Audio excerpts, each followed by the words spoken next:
My mom was on the other end of the line when she screamed, "Emily, how could you do this to us?" Her voice trembled with a combination of surprise, rage, and fear. "We're stranded. Do you have any idea what you've done to this family?" I held the phone away from my ear and gazed at it as if it had betrayed me. I could still make out her agitated, aggressive voice, like if she were trying to slice through my resolve with a blade. However, even so, I felt a sense of calm wash over me. Absolutely not haughty, feeling depressed. Seriously though, calm. This family wasn't broken by me. It was another person. That was the group. They also decided that my sacrifice was entirely optional. My loyalty seemed to be of no consequence, that their precious child was worth more to them than I was. In the past few years, I have been saving, making plans, and daydreaming. For 2 long years, I saw their faces as we laughed and enjoyed ourselves as a family while we wandered through Savannah. The trip I had planned and paid for was destroyed by their one last-minute decision. They didn't include my younger sister. Therefore, I used all my remaining energy. That was the last straw. With or without a reservation tour or hotel, gone. Without my money, they could still go ahead and cut me out. Standing in a hotel lobby perplexed and attempting to make sense of what had gone wrong, they were now in a state of fear. But I wasn't confused. I knew it was a tipping point when I realized I was never really part of the we they always referenced. Their version of events has me turning villainous from the family fixer. It has always been me who has taken responsibility, an early riser, making spreadsheets. Even though I didn't want it, my family was the rock that held everything together. My name is Emily Dawson, and I live on the outskirts of Portland, Oregon, in a quiet neighborhood. The midnight stillness may either raise your spirits or drive you to your knees based on how much you're suffering. There are more trees than humans. At 29 years old, I am happily single and work full-time as a data analyst for a private logistics company. My therapist has praised my emotional regulation skills, while my coworkers have described me as stoic but sweet. Perhaps I'm just completely worn out, tired of being the one to fix everyone else's problems. My family and friends, they're wonderful. Each one is perfectly normal. On the other hand, they're pros at getting a modest reaction out of me. That is, if you are unaware of it, ignore any kind of nasty words. You won't hear it very clearly, subtler. Plus, it's deadly. My mom, Barbara, the quintessential, stereotypical Southern matriarch, is brittle, self-absorbed, and stands tall and proud. As long as it doesn't escalate, she thinks empathy is great. She is prepared for the most frigid hugs. My dad, Frank, is the more quiet kind. This guy is the sort to hold his tongue and hide behind his coffee cup as tensions rise. After that, we have Claire Dawson. My younger sister personifies everything that I am not, yet she is 24 years old. Extremely passionate, flashy, really famous for their Instagram popularity. She takes part in online fashion hauls in exchange for free items, which makes her grin for the camera more. She had cried when her beloved latte was discontinued. It happened simultaneously with the day I found out I wouldn't be getting a promotion. Is there anyone else our parents felt sorry for more than us? I love them nevertheless, or I thought I did. For 2 years, I saved up for a surprise for them, which meant cutting back on spending, delaying breakfast, wearing coats. I found at charity stores and taking on side work as a freelancer, accompanying our parents on a journey to commemorate their 30th anniversary. Now we're heading to Savannah, GA. My mom was going to have her honeymoon there, but she couldn't afford it, so I ended up going there instead. She personified the South's allure and romance. I booked the reservation after she mentioned a historic hotel in a travel magazine. I meticulously planned our entire vacation because my dad had a deep interest in history. A ghost walk, riverfront lunches, and carriage excursions were all part of the package. The desired outcome had a mysterious quality. Absolutely, there was a part of me that wished I could have been a part of that magic. When they looked at me, I really wanted them to see more than just the dependable daughter, the fallback, and the family fixer. It was something I wanted to be a part of, embedded, irrelevant. Nonetheless, I knew it on the inside. It seemed to me, Claire is always and forever the top dog in our household, even if no one ever says it. Whenever she was in danger, I dove under her feet. Whenever she seemed to lose track of her birthdays, I would make sure to remind her. My parents were able to avoid taking out a loan after she ruined their car because I dipped into my funds. Thank goodness I was the one they thanked. But when spoken after the fact, like, "Your sister just needs a little help right now," the phrase gains a contrasting undertone. However, even so, it looked like this trip would be unique. I gave it my best, my savings. Well, look at my plan. It was my sincere wish that it would be the moment when everything changed. Caveat emptor, that was incorrect. Before we set off on our excursion, I got up earlier than normal. Somehow I was unable to fall asleep. I mean, come on, I've got all the necessary trip gear packed and ready to go, our initials etched into matching travel wallets, our carefully folded schedule, and our inexpensive navy blue suitcase. Beady doctor while posing as Barbara Dawson. Mr. F.D. whence it came via Frank Dawson. The name is James E.D., where I stand Emily Dawson. We were supposed to leave at 6 in the morning. The connection was so tight that I couldn't afford to miss my flight to Atlanta. Outside my parents' house at 5:55 in the morning, I was listening to a podcast that I couldn't focus on, engine running and heating cranked down low. My mom rolled her luggage out the door as the front door slid open at exactly 6 minutes and 2 seconds. Her awfully forced grin, which she only wears for selfies and family reunions, and her identical travel cardigan were both on show. "You're late," she said in a serious, unfunny voice. I wanted to make it plain. No, I don't believe so. My gaze was drawn to the dashboard.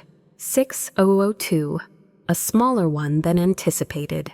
A polite grin and a stiff lip were my greetings as I went outside to retrieve her baggage. I had already started walking toward the trunk when I saw her. "Claire, have a seat." Leaving the house with her personal belongings dangling behind her like a limpet, I froze in my tracks. My grin was paralyzed. Just a moment. When I asked what's going on, I had to raise my voice over the crunch of gravel under Claire's roller wheels because I didn't understand. Whenever my mom would respond, "OM," in her carefree, dismissive way, I would know exactly what she meant. "We spoke about it last night. Instead, Claire will be there." Gasping for breath, I said, "Right now." The way she said "instead of you" made it sound like she was revising the weather prediction. Claire has been going through a tough patch as of late. She really needs this getaway. Ugh, she made it sound as if it were fact, so that it didn't amount to cruelty. It was as if a light bulb went off. It was the worst. I cleared my eyes and blinked, as if attempting to alter the words. "My mother, I have spent a great deal of time planning this. I paid for everything. The trips, the lodgings, Claire is in dire need of this at the moment." So she waved her hand, to indicate that they were truly grateful. I'm really kidding when I say that you never stop working, though. Claire kept her cool. If anything, she came across as conceited. Whenever she got away with something, she would flash the same sneaky smile. "Thanks for understanding, sis," she said, shifting her weight to one hip, as if I were the saint and she the victim, and my heart started to race. She said nothing at all. As they whirled around, they heard the front door squeak open once more. My dad, clutching a travel cushion and his phone charger, walked out, wiping his eyes.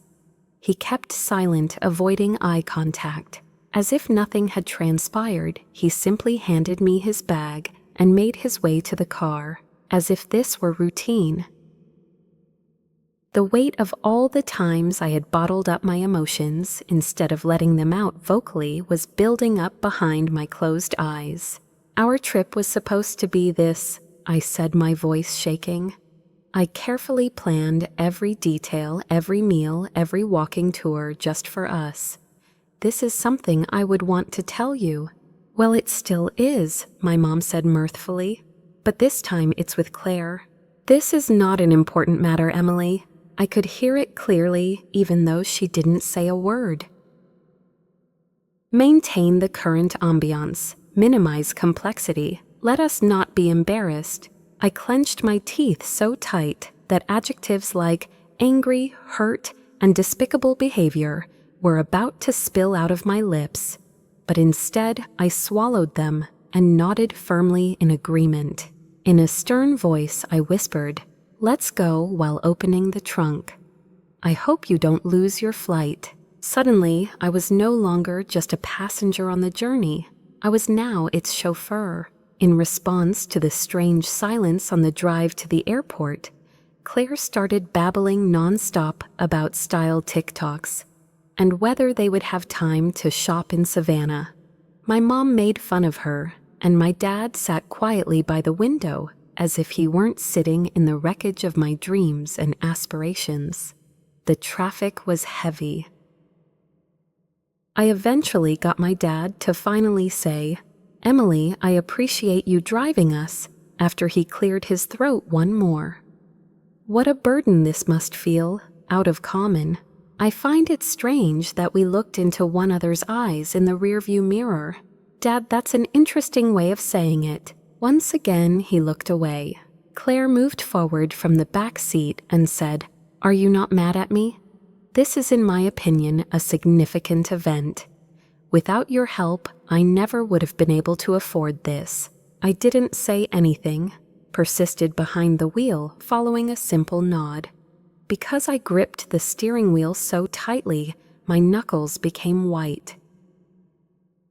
As soon as we arrived at the designated area for dropping off baggage, I got down to the business of helping them unload while I waited for someone to speak. Completely anything. But that wasn't the case. As I said, "Thank you for understanding my love." My mom gave me a quick embrace as if it were a medal. Extra "You're the best" was tossed in by Claire before she quickly pulled her luggage to the door. They disappeared completely. As I stood alone on the sidewalk, I watched as they entered the terminal. My chest had started to feel constricted. I felt agony as my jaw clenched. My eyes stung from holding back my emotions, which made me want to scream. I drove home in relative silence. Podcast will no longer be produced. Engaging in quiet play. A long-ago realization finally hit me, and all I could hear was the scratchy, feeble sound of my own breathing. Despite all I did, every detail I planned, and how many things I was able to keep together, I could never have been the first. Not at all, if you ask them. Under no circumstances. Not only was I hurt, but I was also experiencing an entirely new kind of pain. I acted because my fury was intense enough. Upon my return home, I noticed that the numbness had started to fade and a chillier feeling had taken its place. Rage, number. A commotion may be heard. This place was much quieter. The weight is more. Fuller hawk. It glided into my chest like wet cement. For some time I sat in the driver's seat and stared at the garage door front of me. This vacation was finally occurring after I had planned obsessed and spent every single cent on it. Except when I'm a part of it, of course. I was about to burst into tears. Instead, I inhaled deeply once, and then exhaled slowly, shaking with fear. I then proceeded to retrieve my laptop bag. I had meticulously planned every detail of the trip down to the last detail, and stashed them all in a black folder that I had labeled the Dawson Anniversary Project. Inside were printed itineraries, confirmation numbers, hotel contact sheets, and upgraded boarding tickets. Just about anything goes. I own it. This isn't my property, definitely not to them. I own it. With an intimidating demeanor, I skulked to my kitchen, completely at peace, remaining composed. Seriously, though, meticulously crafted. Setting my laptop on the counter, I cautiously raised the lid and waited for it to boot up. The soft buzz of the fan's startup sounded like a war drum in the stillness of my home. Toggle the switch. Please log in. Find the spreadsheet. I noticed it too. Countless well-crafted plans, each one bearing my signature. Historic Boutique Inn. The Hotel Montgomery sits smack dab in the center of historic downtown Savannah. There will be no refunds for the 3 nights booked in the King Heritage Suite, unless the cancellation is made at least 1 day before the scheduled arrival, punctual without fail. Upon reaching the hotel's website, I proceeded to provide my login details before clicking the Cancel Reservation option. A dialog box appeared. Is it okay with you to cancel your reservation? As I contemplated the word yes for a little while, my finger trembled ever so slightly. So then it transpired. We updated the display. I got an email to cancel a few seconds later. It was uncomfortable, so I held my jaw agape. I will not cry. The next assignment is now front of me. Experience the charm of Savannah on a private evening walking tour. Hold for now. Making a reservation for a dinner cruise aboard the Southern Belle riverboat. Hold for now. Celebrate your anniversary with a historic carriage ride and a special discount hold for now. Access to the aeroplane lounge receipt made. Travel insurance irradiated since, well, they chose not to participate knowingly. It had taken me 2 years to plot out this trip, but I finally set off on it. With each click, a scalpel was delivered. With each cancellation, there is a quiet cut. I mean no harm, without a doubt, to ensure one's survival. That morning a choice was made. I was one of them. Was Claire's arrival anticipated to be the first all right then? Please provide her the schedule. Give her the opportunity to explain at check-in why the room she is trying to claim does not exist. Tell her that an influencer's smiling face or a cropped photo won't make a Christmas dinner reservation materialize out of thin air. Put herself in her shoes and see what it's like to drop the ball. Before I had turned off my computer, my inbox was full of confirmation and refund messages. There were still fragments of the trip that were circulating online like ash.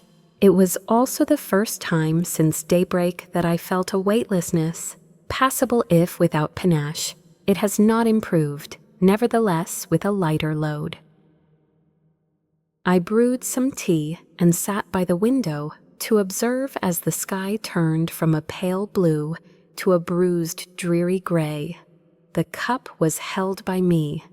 Despite the early hour, I could see that the storm had not yet begun. So yet no one has said a word. They would, however. Well, looked at that. They felt the first rumbling shortly before their layover in Atlanta. "Emily, the hotel confirmation is wrong," Mom's voice hissed over the phone. "Give me a ring immediately." Just 5 minutes later, someone sent an email to follow up. It would appear that the carriage excursion is not yet reserved. "Has finishing it slipped your mind, Emily?" The situation was then escalated.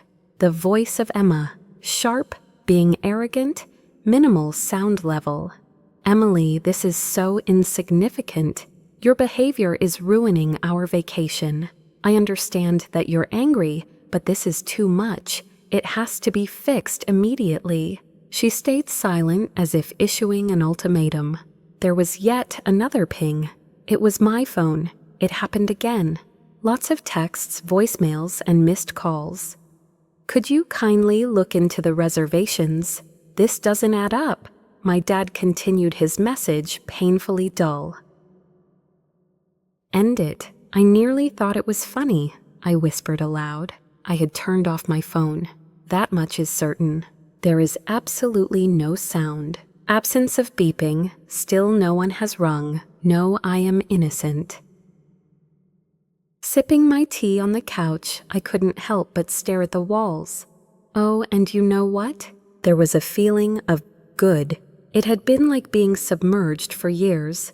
Now I could catch my air. I had always pretended to be the quiet, responsible daughter, the one who stayed up late calling venues and adding up costs to make it seem like everything was taken care of so that they could relax and enjoy themselves. At last they grabbed everything. After then, Claire received it. They thought I should sit back and do nothing, stay optimistic in spite of the betrayal.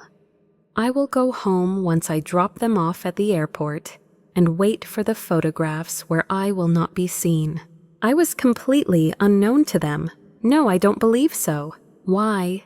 Given that the previous Emily had the option to cry. This would have been another setback in Emily's lengthy history of marginalization, but maybe her prior self would have shrugged it off. Nonetheless, this changed version of myself, they had no idea this version had this information.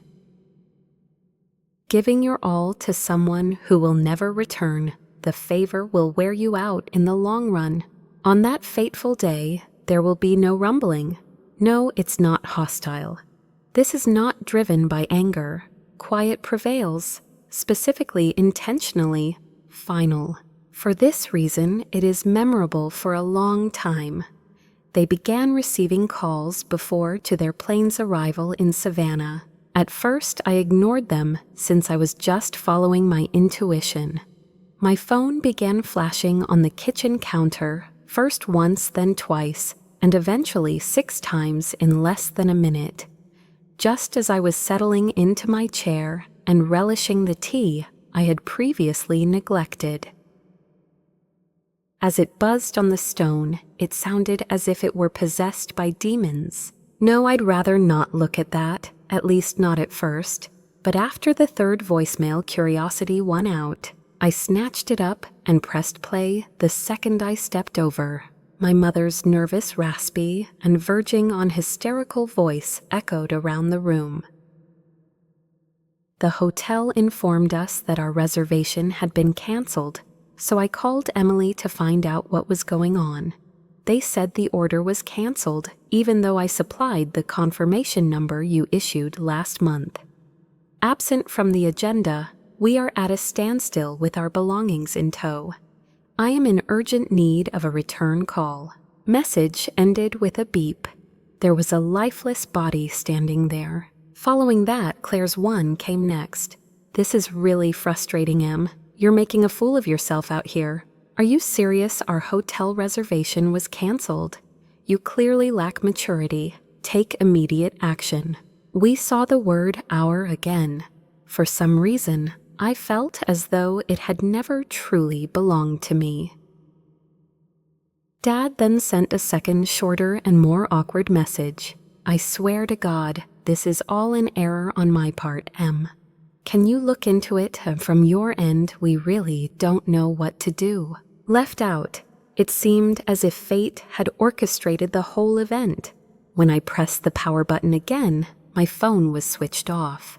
There will be no additional explanations, rationalizations, or expressions of regret. Try something new and exciting.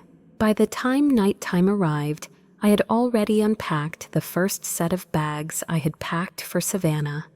I tucked away the clothes I had chosen for dinners that would never happen, retrieved the travel-sized toiletries bag, and returned my walking shoes to their hanging place. Now I could finally relax and enjoy the fruits of my labor.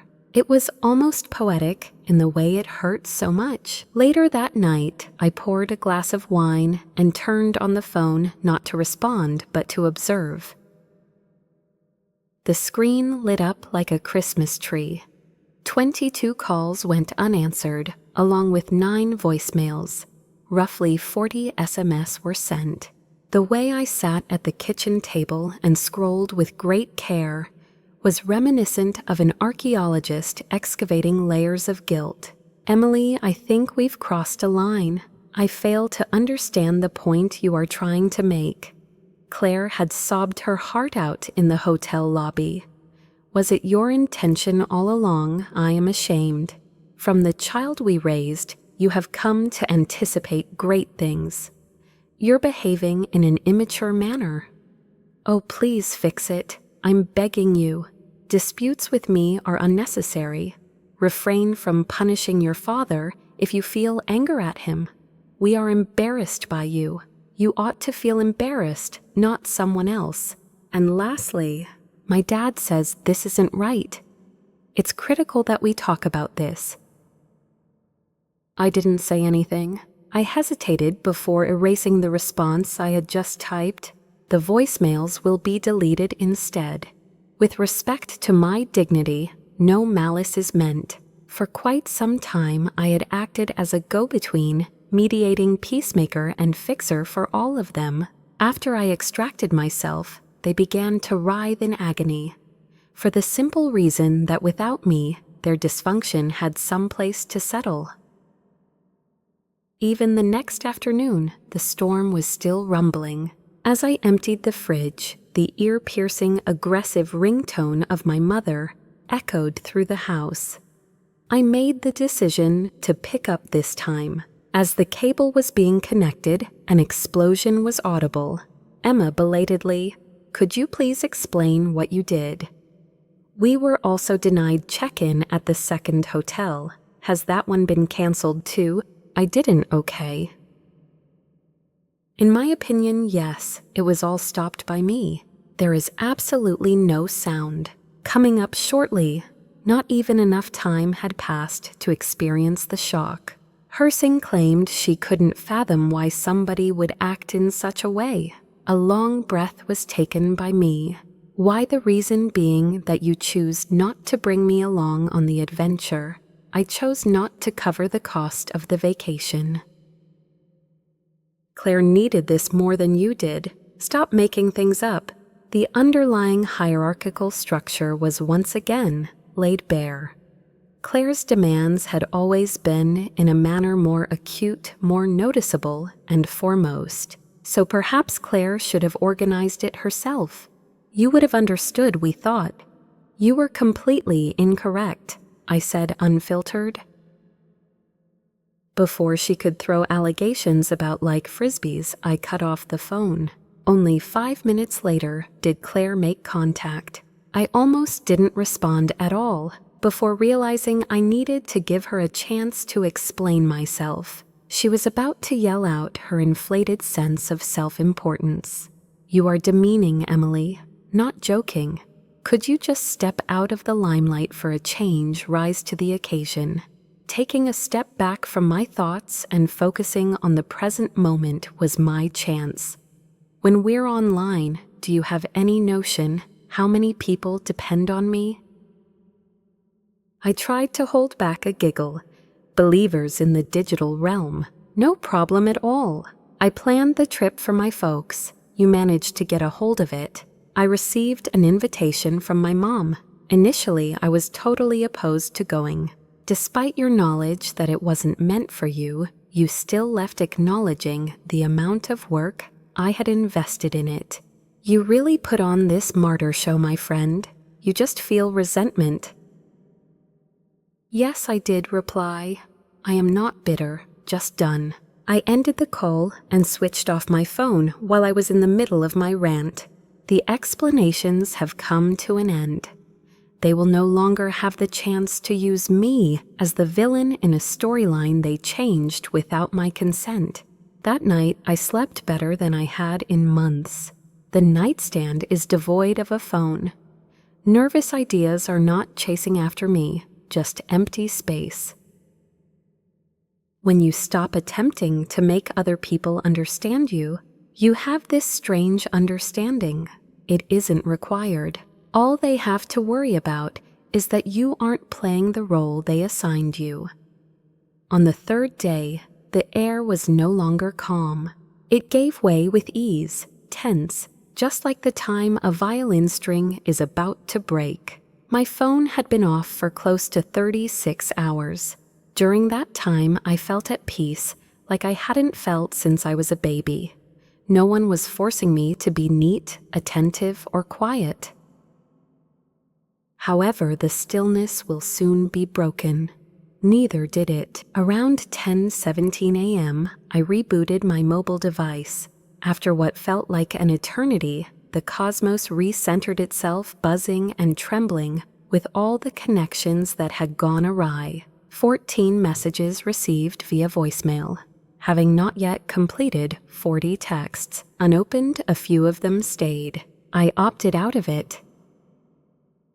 They continued following a pattern. Contact us immediately by calling. This is getting out of hand. Claire is still weeping right now. Her body is drained. Your dad is absolutely irate. What on earth just transpired with you? But the most recent message, a phone call from Dad, not Mom or Claire, was what truly caught my eye. The phone continued to ring until it reached my voicemail, and again. It took 3 tries before I could respond. You know this is getting out of hand.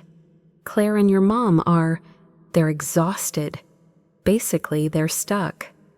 Emily, he said, as if he were someone who had walked into a room that was on fire and was hoping that by behaving normally, the fire would go away.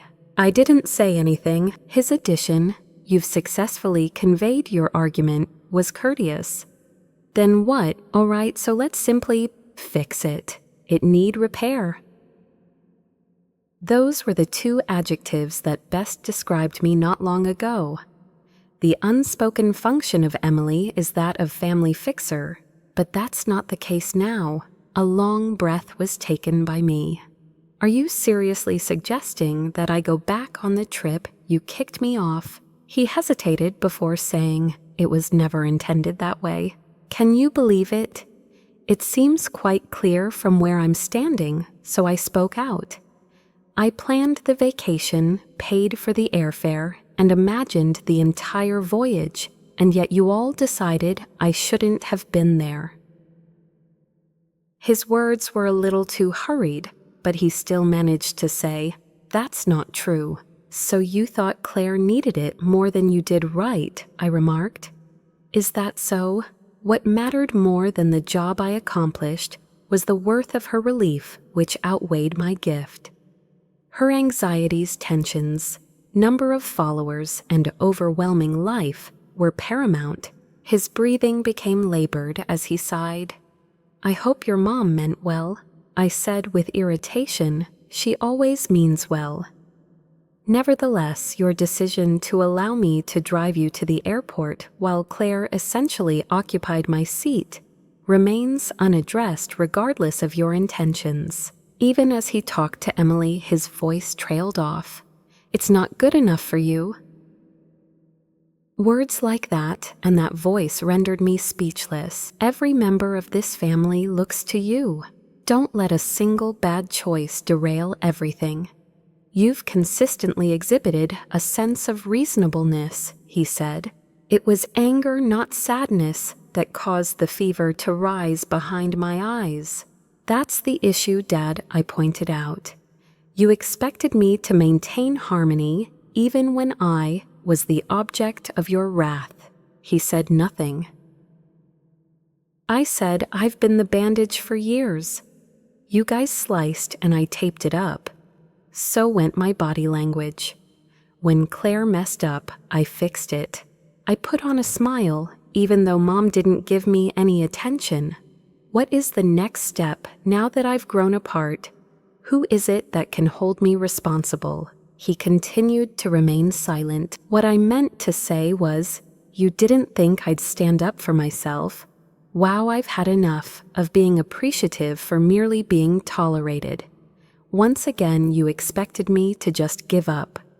If you offered me crumbs, I would taste the agony and be grateful." I remained calm. It had never been stable before. It had been so well managed. The tranquility was unsettling. "I chose to cancel the trip and keep the benefits since you made me feel like I wasn't needed." This was followed by an extended period of quiet. "But you're punishing the whole family," he said, although this time in a lower voice. "The fact that this family has always welcomed me with open arms is encouraging, since it made me laugh." It was crisp and low. Like he came to this realization, his chest constricted, like if a stone were falling into his neck. "If that aligns with your sentiments, I am sorry. I am aware of the offense. I will not apologize for it." It was a classic Dawson move. "When you've asked me to sacrifice anything so that other people might feel comfortable, I've wished someone would take note every time.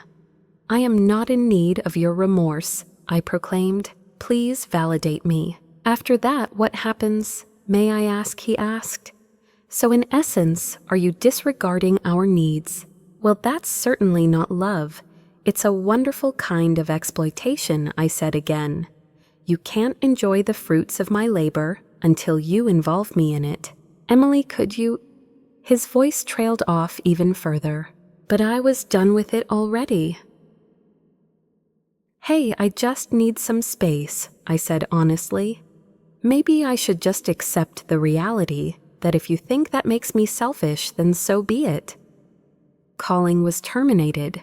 For a few seconds I stood still in the kitchen, my body trembling not from embarrassment, but from relief. One hand was on the counter, and the other dangling by my side. I will not cry. I remained in one place. Standing in the private area, I had made for myself a location I had never been given before. I did nothing more than stand there and breathe deeply. Calmness did not prevail. Still, it had genuine intent.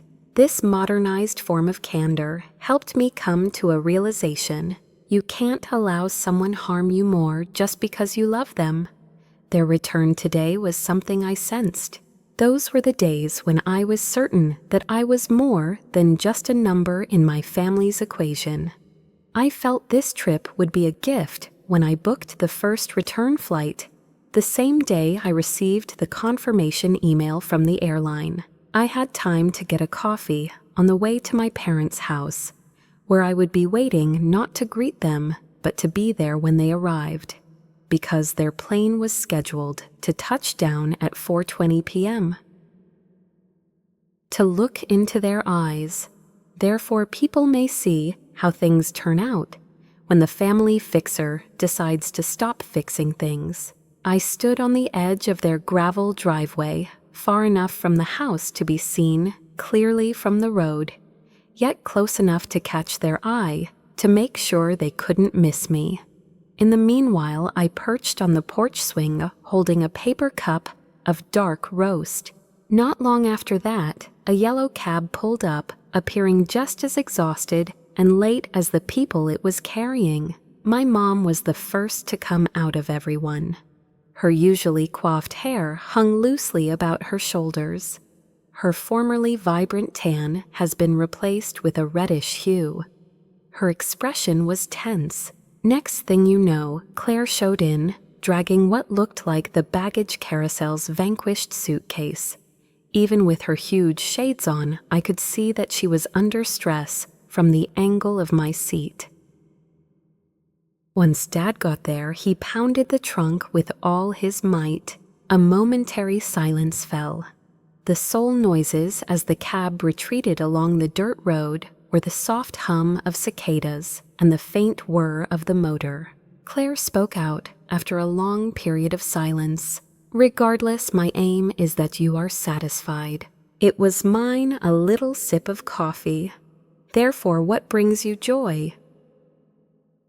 My mom became stiff as she screamed the trip was a disaster.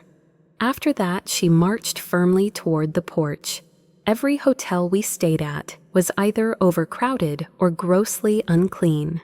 The food was awful. The excursions... Oh wait, that's incorrect. Emily, your argument is well reasoned. Stumped I knelt, did I? Claire slipped her sunglasses inside her purse after putting them together. We were unable to afford to book anything outstanding at the last minute, yet you managed to make it happen. I found that fascinating and mentioned it. The reason behind my comment was that I clearly remember offering you a well-planned and financially supported vacation, one that you were not invited to. My mother's tone became more forceful as she said, "That's harsh of you." The 2 years I had spent arranging this trip were for naught. As I watched you hand it over to Claire, as Cruel overheard you telling me that she would be arriving instead, I whispered my reluctance. As they moved behind them, my dad stomped his feet nervously, his hands in his pockets as if he were planning to hide. "You weren't obligated to cancel anything," he replied, his gaze averted from me. I slowly stood up and set my coffee cup on the porch rail. Why should I foot the bill for a vacation to which I was never even invited? If Claire truly needed it, she could have planned it herself. I footed the bill and made the arrangements. In the meantime, she did not.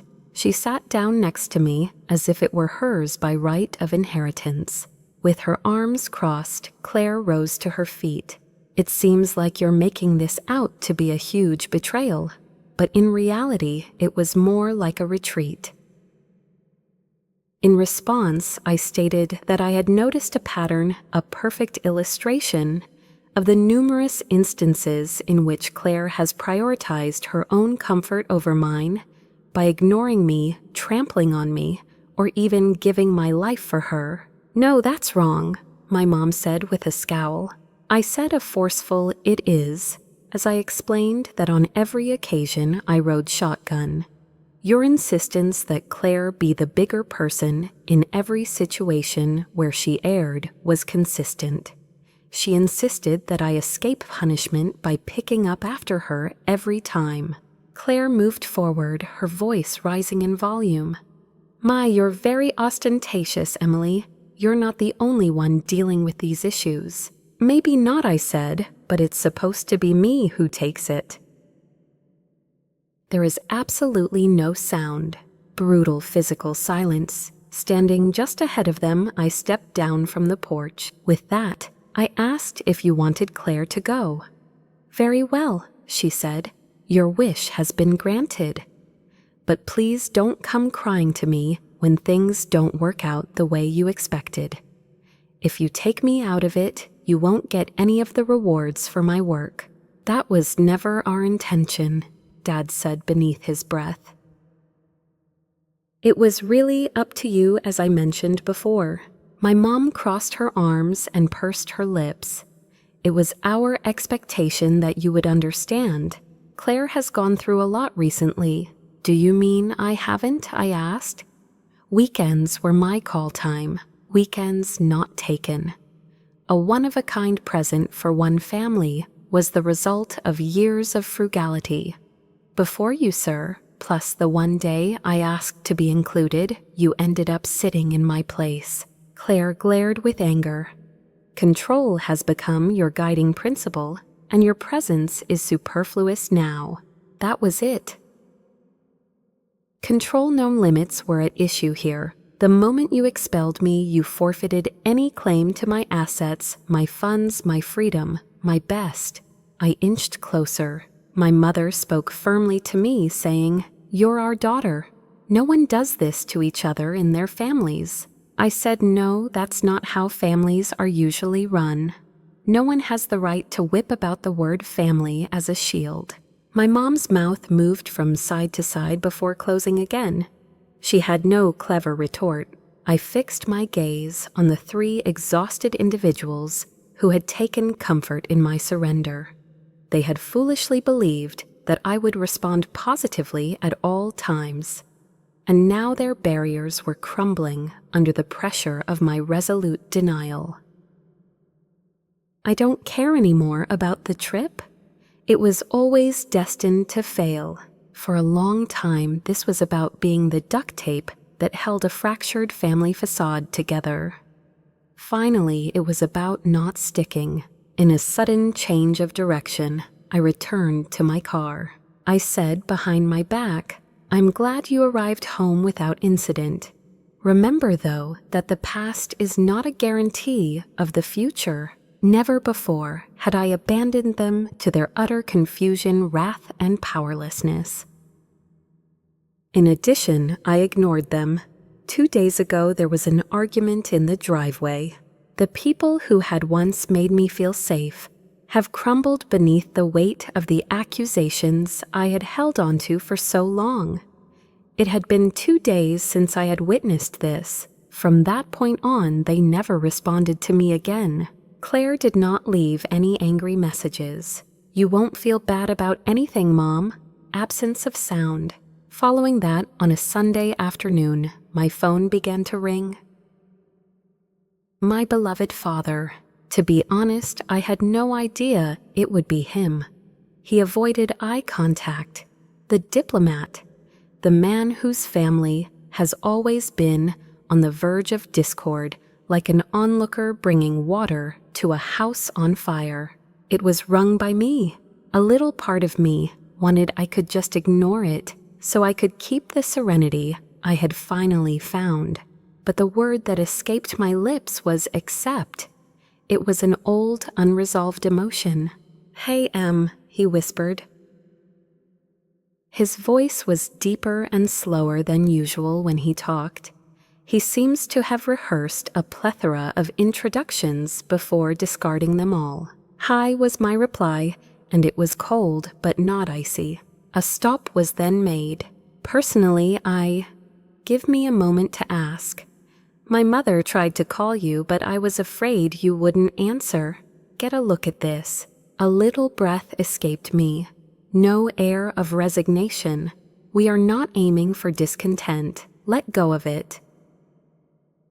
I said, "Okay." My command was, "So talk." In his chair, he quivered. "I think we're all just trying to figure out where it came from, but seriously, this whole thing has gotten so out of hand. Someone is really mad with your mom. Claire's ex-boyfriend was really upset." I raised an eyebrow, even though he couldn't see me. "How did this happen?" I whispered carefully. Saying, "It's just," he proceeded to explain that this was not his typical manner. I noticed it too. Repetition of the term. "This is a complete departure from your typical manner."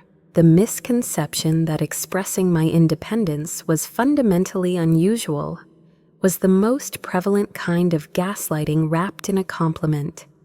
Deviant conduct was that act of protecting myself. I said, "No, Dad," while angrily increasing my voice.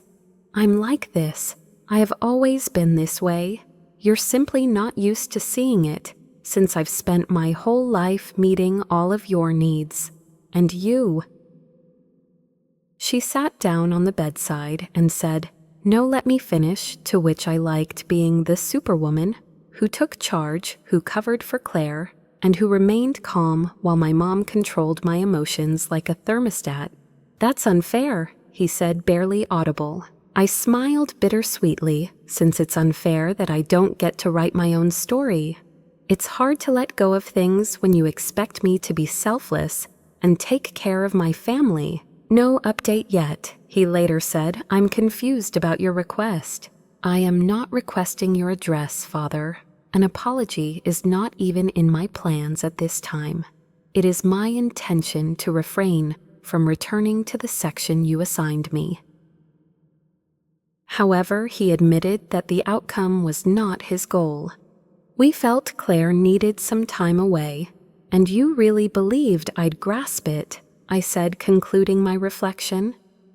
I felt like you assumed I was lacking something, but I am here to provide Claire with what she needs. No need to be worried.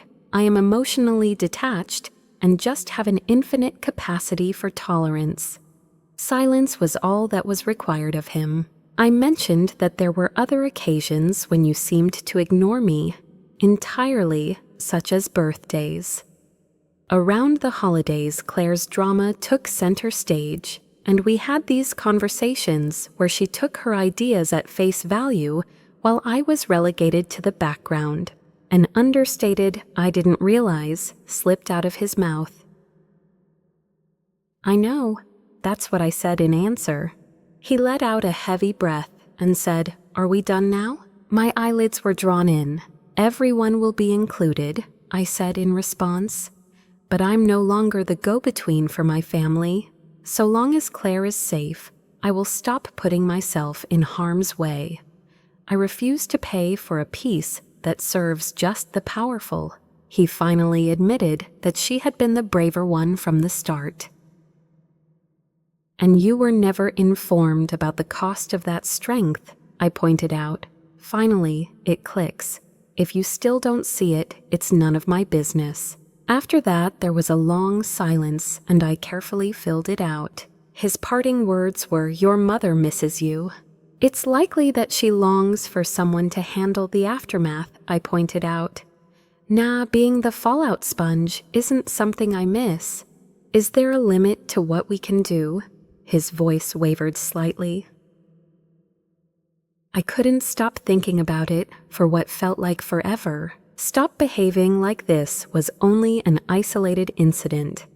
Rather, it is the visible manifestation of a deeper, longer-standing imbalance in the system. If we proceed with it, what will happen?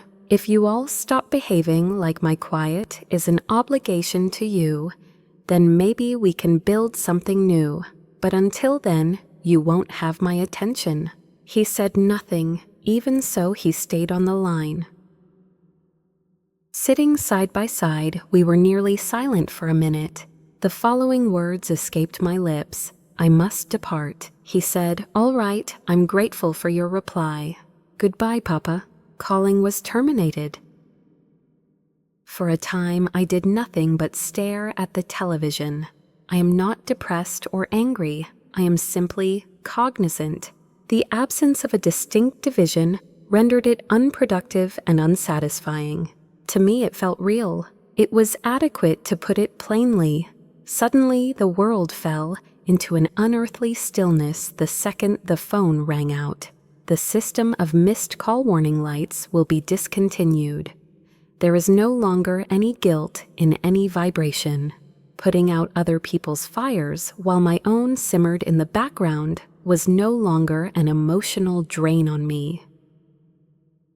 Absence of sound. A strange incident happened during that time of silence. Last but not least, my thoughts were finally clear. No longer am I shaped by the expectations of my past. That includes the mediator, the emotional messiah in waiting, and the go-getter. I am the only one. On Monday, I didn't just sit down and log in early because I had to. I made a substantial breakfast of eggs, toast, and coffee instead of eating the same old reheated trash.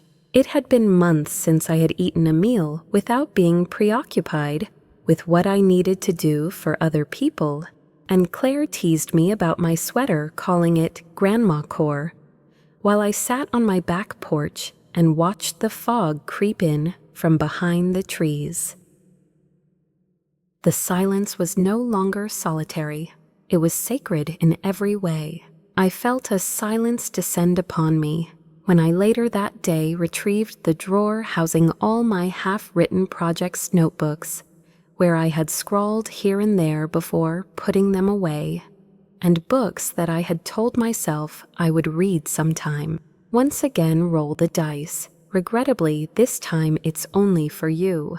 I decided to make a list of everything I wanted to do, since it had been so long since I last had done so. Things to do did not include this. Sign up for the photography class at the community center.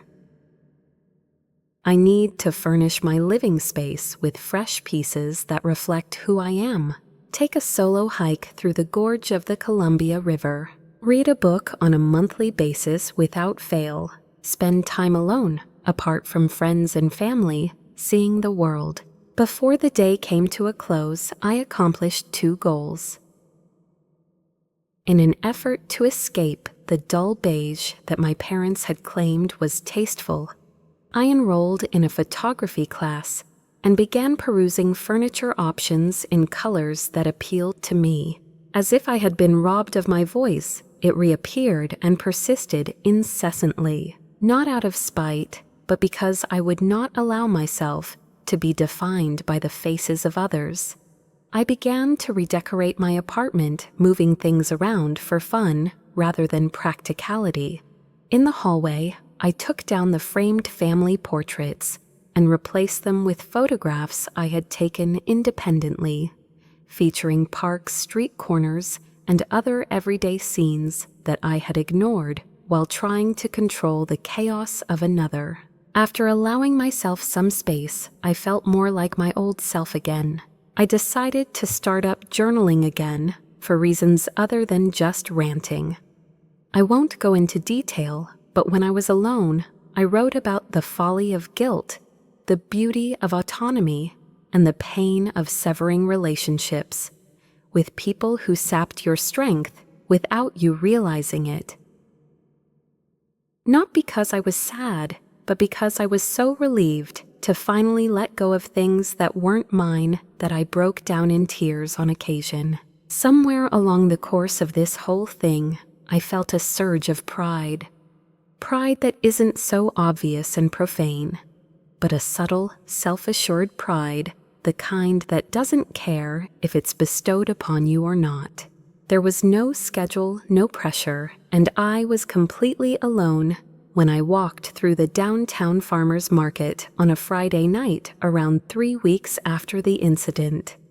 I stopped at a stall selling handmade leather diaries and ran my fingers over their binding. When asked, "Are you a writer?" the server's face beamed with joy. After that, they warned me, and I was still on the fence. In my opinion, yes, I believe I am. Let me tell you, that was a relief. Real. I finally got my hands on the spreadsheet used to plan the anniversary trip.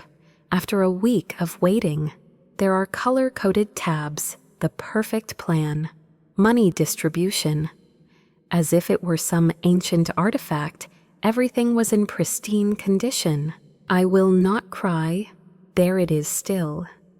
I dismissed the file as soon as I saw the digital period, which signifies the end of a long prejudiced statement. After that, I opened a new tab and typed in where to go on a solo adventure. This time around, fixing, proving, or satisfying wouldn't be the point of the trip. This one I'd accept. Gradually, I began to see myself again, not as the helpless sister my parents had envisioned, but as a fully realized human being. Someone who has preferences in terms of boundaries. The voice's trembling no had subsided. There was no significant change, no jubilant applause, effortless progress. Finally, I hope you get some sleep. There was a severe lack of both. It was so overwhelming at first that I almost didn't even open the first text. On a Saturday morning, while I savored my tea and scrolled through solo travel blogs, a name that hadn't entered my mind in a long time materialized on my screen. It was a simple and short statement. Brenda H. Good day. I see you're online. In a comment thread from an old photography community, I saw that you were referenced. I realize this is an odd question, but have you ever departed from Portland? Harriet Harper, old college pal. Down the hall lives a neighbor, the one I first confided in about my family's seeming lack of visibility. After graduation, we lost touch for no apparent reason. Such relationships tend to fizzle out when you least expect them to. With a quiver in my thumb, I stared at the message. After that, I hid. I remained fixed, almost too gloomy. Adding more caffeine to the mix, who was up for playing catch-up. 2 hours later, we were sitting across from one another at a local cafe, a small establishment with an overabundance of succulents and a jumble of cups that neither of us had ever been to before. Jenna had not altered much. She kept her careless bun hairstyle, her ability to make you feel comfortable enough to breathe freely without guilt, and her habit of misusing sarcasm when she was nervous. Caffeine was requested on top of that dessert, with an additional cup of coffee, please. The dam broke down in due time. I told her the truth. With respect to matters beyond just the delayed vacation. Nevertheless, it prompted me to reflect on the preceding years, the emotional residue that had settled like dust in an unattended corner. In the same way that I had trained myself to be silent and give without expecting anything in return, I had also trained myself to ask for less, as one would expect from someone who has experienced neglect firsthand. She listened intently. After that, she said something that has stayed with me to this day. Sometimes we don't even know we're choosing peace when we do it. It is our decision to remain silent, though. The converse is also true. Being silent is a pretense-laden acquiescence. I really needed to hear that. In the weeks that followed, Jenna and I returned to our regular pattern, which included weekend coffee dates, unscheduled visits to bookstores, and leisurely walks about Forest Park. For the first time in months, the friendship seemed stable, and it was free of expectations. However, Ben caught everyone off guard. Ben and Jenna were hiking club friends. Her introduction was just coincidental when we first met at a community art night. He was attempting to arrange an outside photo show and wanted volunteers. Jenna offered me a job the second I hesitated. First thing he said when we met was, "Do you shoot digital or film?" "Very much digital. I'm not comfortable with the idea of filming because of the time commitment involved," I explained. Truthfully, film doesn't pay much attention to such shortcomings, but with digital you can't help but get obsessed with them. His laughter resounded throughout the room. It was pleasant. I didn't realize I needed his voice's unspoken consistency and calmness until he spoke, and that night we helped artists install their pieces and work together to set up fairy lights. After 2 hours of meeting, he finally asked me what I did for a living. He avoided discussing himself unless I specifically asked. He accompanied me to my car after the incident. He mentioned that one day he hopes to see his photo collection. Surprisingly, I said I'd like that. The romance was simmering, taking its sweet time to build. After we went on a coffee date, he insisted that I take a class on visual storytelling in urban settings. I didn't feel forced to adhere to his expectations because he was silent the whole time. Our next trip was the Japanese garden, where we planned to take some shots. All he did was make space. Plus, I filled it out without worrying about if I did a good job, which is unusual for me lately. Without letting the cat out of the bag all at once, I managed to give him a shortened account of the trip that never was. But he did nothing to fix the problem. He just nodded and said, "I'm glad you chose you leaving out. But they're your family." No amount of pleading with faceless people to apologize could ever compare. Just 2 hours outside of the city, Jenna and I went on a weekend retreat to Astoria. There wasn't much to do there other than relax in a beach cottage, eat some amazing seafood, and play way too many card games. On the second morning, while I stood barefoot on the deck, snapping images of the rising sea mist, the revelation struck me. Oh, absolutely, and it was life itself. This was far from the ideal existence I had envisioned for the sake of gaining my parents' approval, the one where I was doing something useful before anybody paid attention to me. Oh my goodness. People chosen, very simple, truthful. As the dawn's soft, boundless light slashed over the sky, I captured the moment with a photograph. Everything is still the same. I didn't even bother with the filter. I just saved it. Having proof of our presence is important at times, that we broke away from conforming to the expectations of others around us. The screenplay was revised by us. I was surprised by how subdued the ending was. Nothing really noteworthy has come out of my mother's apology. Longing for the heartfelt letter from Claire. No one has touched base, not even Dad. A room devoid of any furnishings, it is completely vacant.